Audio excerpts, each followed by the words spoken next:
जो भी कहिए हरिनारायण काका, ये घटनाएं वाकई अजीब है। अजीब क्या है मास्टर? बता। रात बिरात कोई लालटेन लेकर तालाब के किनारे जाएगा तो जाहिर सी बात है हादसा तो होगा ही।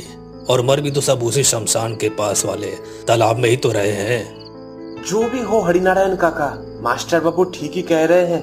इससे पहले की बरसात में भी लोग मरे थे, लेकिन ऐसे 2 हफ्ते में 4 लोग डूबे हैं, ऐसा तो कभी नहीं हुआ। वो भी एक ही तालाब में डूबकर मरे हैं। अरे रहने दे, ये गांव है, कोई मुंबई और दिल्ली नहीं। यहाँ कौन सरकार आकर रोशनी लगवाएगी। हम तो किसान के हालात में जीते हैं, हमें इन्हीं हालात में जीना पड़ेगा। फिर भी काका, ये सोचने की बात है कि पूरा गांव झील और तालाब से भरा है, लेकिन सब मौतें उसी एकमात्र तालाब में क्यों हो रही है? हाँ यही तो, गांव में बहुत तालाब है, लेकिन मौतें सिर्फ उसी शमशान वाले तालाब में ही हो रही हैं। वहां 2-3 और आदमी भी बैठे थे, लेकिन वो इनकी बातों को चुपचाप सुन रहे थे, क्योंकि इस गांव में बड़े बुजुर्ग लोग जो भी बात करते हैं, आम लोग बीच में बोलना ठीक नहीं समझते। और तभी इन चर्चाओं के बीच एक अजनबी आदमी आता है, कंधे पर लाठी और पोटली, कसी धोती और बारीक मूछे में। अरे ये कौन? आप तो हमारे गांव के नहीं लगते। कहां से आप आए हो? पहले आप सभी को नमस्कार। मैं आमतला से आया हूँ। मैं इस गांव के शिव शंकर पांडे का वकील हूँ। वकील मतलब कोई मुकदमा करने आए हो क्या? हाँ, मेरे दादा की 8 बीघा जमीन मेरे साझेदारों ने हड़प ली है। मैं उसी पर मुकदमा करने आया हूँ।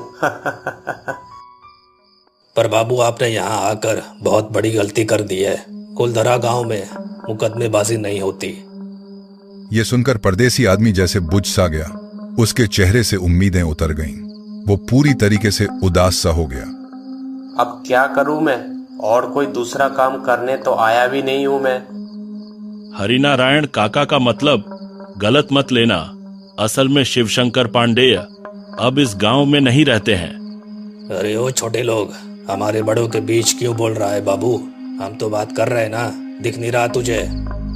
दूसरे गांव से आया वकील यानी कि भैरव उदास और परेशान चेहरा लेकर सबकी तरफ देखकर बोलता है, मैं बहुत दूर से आया हूँ। क्या आज की रात किसी के घर ठहर सकता हूँ?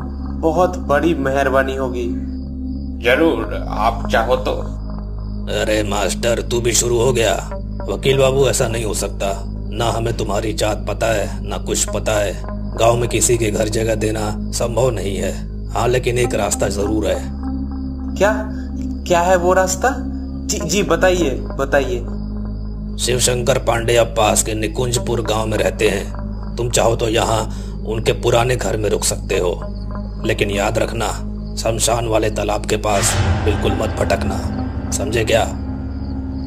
शमशान के पास के तालाब में भूत और आत्मा रहते हैं।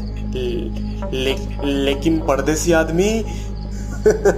उसके लिए अब मुझे सहानुभूति दिखाने की जरूरत नहीं।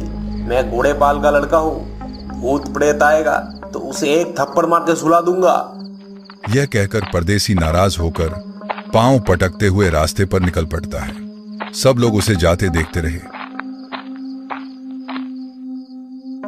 हरिनारायण काका, क्या आपने ठीक किया? अगर वो परदेसी आदमी सचमुच मर गया तो पूरे गांव का नाम बदनाम हो जाएगा। सुना नहीं, वो गोरी पहलवान का बेटा है। अरे चिंता मत करो, अगर कुछ भी हुआ तो लोग कहेंगे गांव वालों का कसूर नहीं, मैंने सही ही किया। अब बहुत रात हो गई है, तुम लोग जैसे चाहो देख लो उस आदमी को। मैं तो अब जा रहा हूँ। हरिनारायण काका अपने हाथ में हुक्का लेकर अपने घर की तरफ निकल जाते हैं। मामला ठीक नहीं लग रहा। वो आदमी परदेसी है। अगर कुछ हो गया तो हम गांव वालों को कैसे सफाई देंगे? हाँ, सही कहा।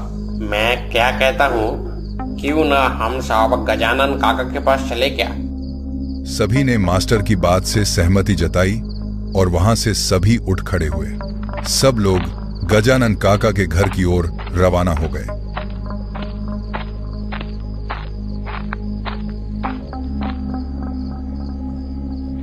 दूसरी तरफ परदेसी सोच रहा था, अगर उसे पता होता कि इस गांव के लोग इतने कठोर और बेरहम हैं, तो शायद मदद मांगता ही नहीं।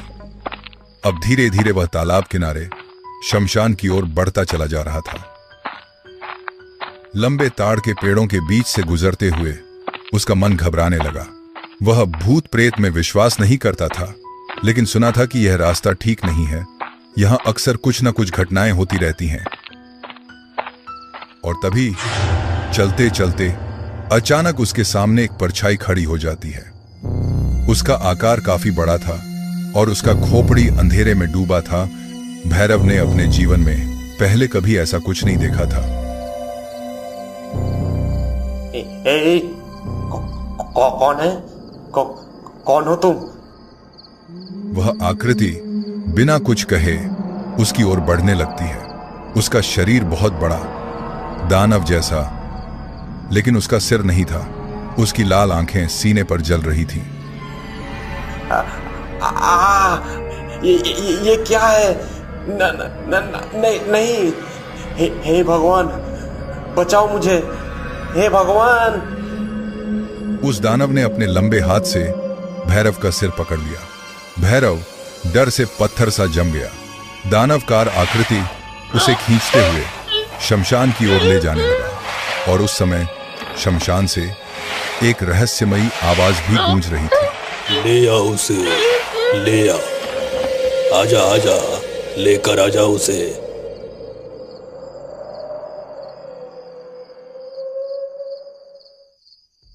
उधर मंदिर से गजानन काका बाहर निकले।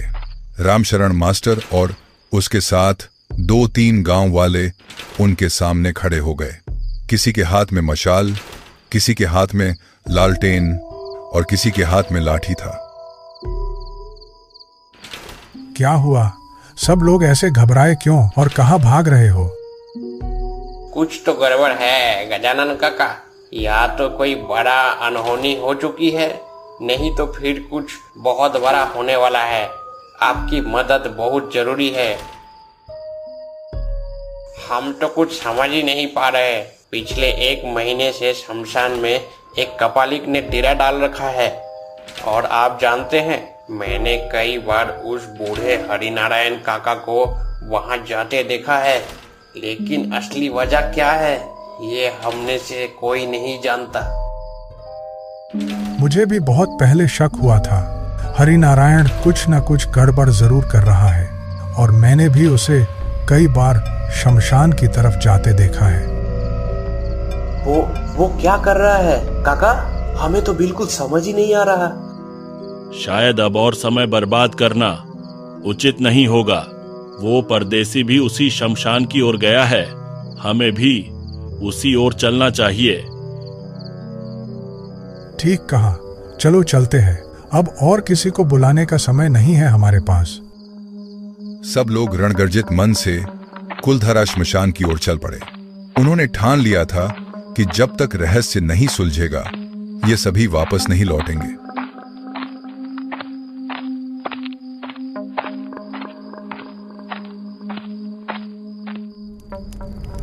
दूसरी तरफ परदेसी आदमी एक कांट पर बंधा है।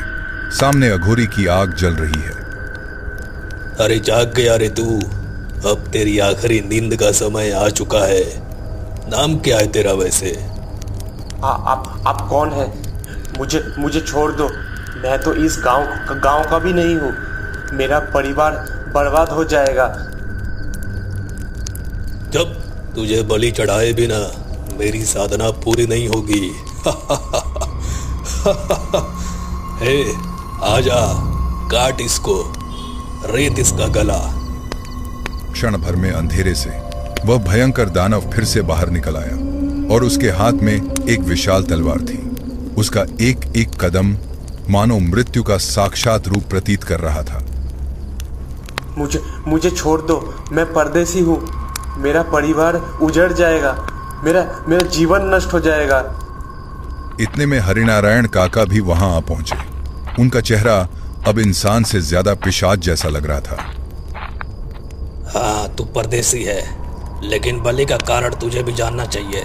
वो तालाब देख रहा है, उस तालाब को अमृत पोखर बनाने की कोशिश कर रहा हूँ। जिसकी भी जान वहाँ जाएगी उसकी जीवन शक्ति तालाब में बंध जाएगी, यानी उस साधना वाले तालाब पर मेरा मालिकाना हक होगा। अघोरी और हरिनारायण को क्या पता था, झाड़ियों के पीछे मास्टर, गजानन काका और बाकी गांव के सब उन्हें सुन रहे थे।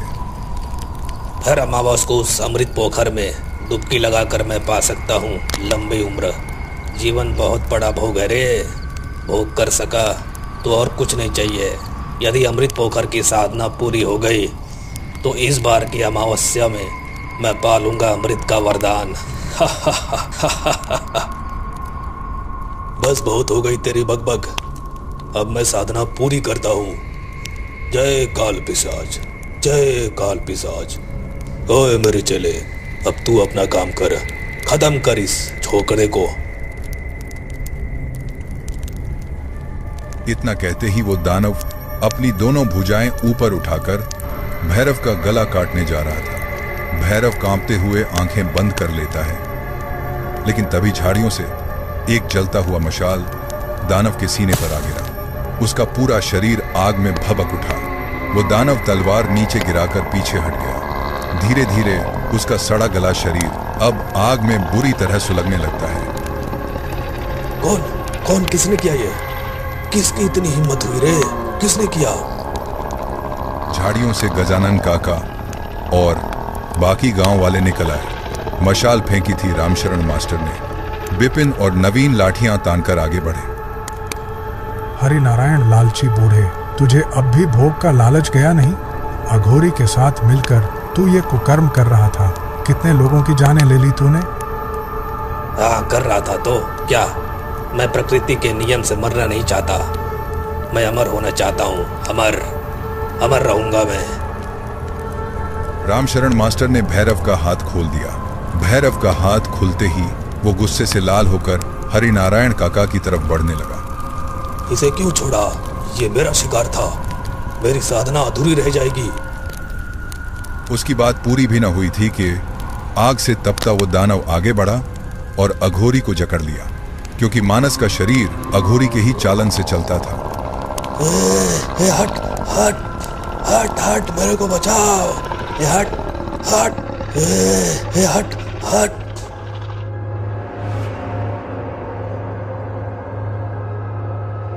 गजानन काका जी, इस हरि नारायण को मेरे हवाले कर दीजिए। इसे और जीने का कोई अधिकार नहीं। आज मैं इसको मौत के घाट उतार के ही रहूंगा।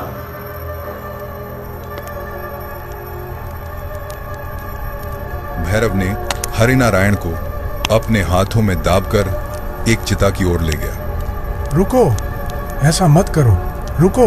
नहीं भैरव, उसे मत मारो।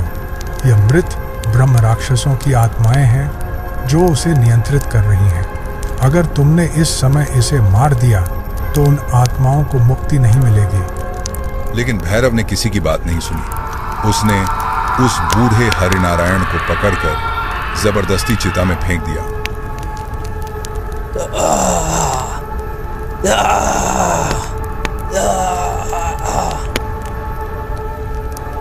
हरिनारायण की चीख धुएं में घुल गई। चिता की लपटों ने उसे राख बना दिया। गांव वाले और भैरव सब देखते रह गए। धधकती आग और हरिनारायण का भयानक अंत हर किसी को सालों साल याद रहेगा। तो इस तरह कुलधरा गांव ने अपनी आंखों से देखा कि हरिनारायण कैसे तांत्रिक के साथ मिलकर गांव वालों के साथ कर्मकांड कर रहा था, जिसकी सजा अब उसे मिल भी गई। लेकिन अब गांव वालों ने कसम खाई कि अब कोई भी रात में श्मशान की ओर कदम नहीं रखेगा।